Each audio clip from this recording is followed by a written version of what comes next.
Louvado seja o nosso Senhor Jesus Cristo e sua Mãe Maria Santíssima. Para sempre sejam louvados. Ontem, na primeira leitura da nossa liturgia dominical, nós ouvimos um trecho da sabedoria, do livro da sabedoria. E hoje, novamente, nós temos na primeira leitura também um trecho desse livro.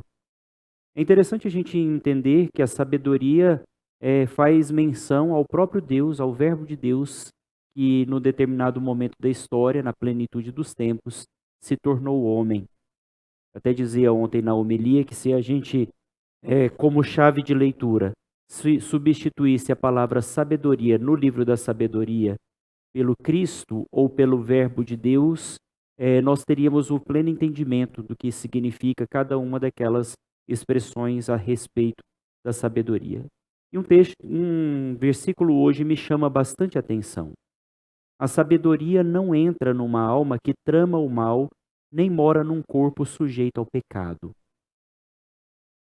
A graça de Deus, o próprio Deus, não pode habitar onde há a injustiça, onde há um coração que trama o mal.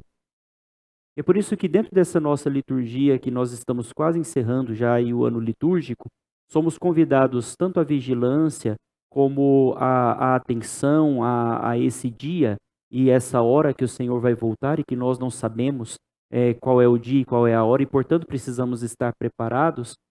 Um chamado do Senhor para a nossa vida também nesse tempo é um chamado à conversão, a deixar de lado todas as amarras que nos impedem de viver na graça, de viver na presença do Senhor com todas as forças da nossa alma. Algo também me chamava muita atenção na oração dessa semana, que é chamada a oração da coleta. Diz o seguinte: Deus de poder e misericórdia, afastai de nós todo obstáculo, para que inteiramente disponíveis nos dediquemos ao vosso serviço. É uma súplica que fazemos ao Senhor para que afaste de nós tudo aquilo que nos impede de viver a palavra, que nos impede de viver o amor. E o mal não pode estar dentro do nosso coração, nem tampouco o pecado. Quando nós olhamos então o Evangelho, nessas duas figuras de linguagem que o Senhor vem dizer para nós, né?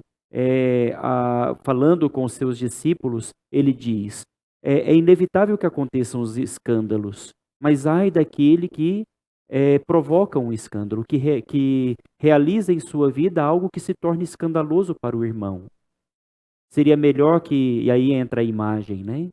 Seria melhor que uma pedra de moinho, e que já viu uma pedra de moinho que esmaga as azeitonas dentro de um lagar, pode entender muito bem o que significa isso. Quão terrível é o escândalo. A ponto de o Senhor dizer para nós que seria melhor que uma pedra de moinho, que é algo muito grande, muito pesado, fosse amarrado no pescoço e lançado no mar. Essa sorte seria do infeliz, seria menos pior do que causar de fato o escândalo. O escândalo é algo terrível. E depois Jesus ainda diz para nós duas formas de escândalo que aparecem ainda nesse texto do Evangelho. O primeiro deles é a falta de perdão. Quantas vezes nós pecamos e colocamos obstáculos à graça de Deus, à sabedoria de Deus em nossa vida, quando não vivemos o perdão? Quando o nosso irmão se apresenta para nós com um pedido de perdão e nós preferimos nos manter na distância e não oferecer a ele esse dom gratuito que nós recebemos de Deus, porque apesar de pecadores, o Senhor nos ama a ponto de nos dar o perdão, mas quando o nosso irmão chega para nós pedindo perdão, muitas vezes não somos capazes de perdoar.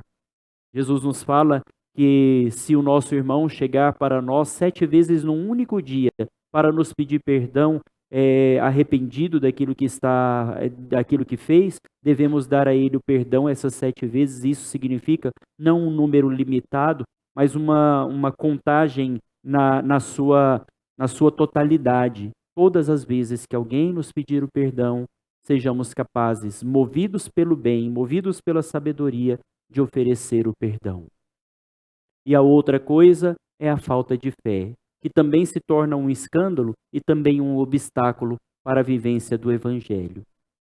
Quando nós muitas vezes não temos fé, nós oferecemos para o outro não um testemunho, mas uma contradição daquilo que o Senhor nos dá. A fé é algo muito importante. E é por isso que nós precisamos, como uma virtude que recebemos no nosso batismo, juntamente com a caridade e a esperança, precisamos cultivar a nossa fé, fazê-la crescer, para que nós, de fato, possamos produzir frutos, frutos de vida, frutos da sabedoria. Louvado seja o nosso Senhor Jesus Cristo. Para sempre seja louvado.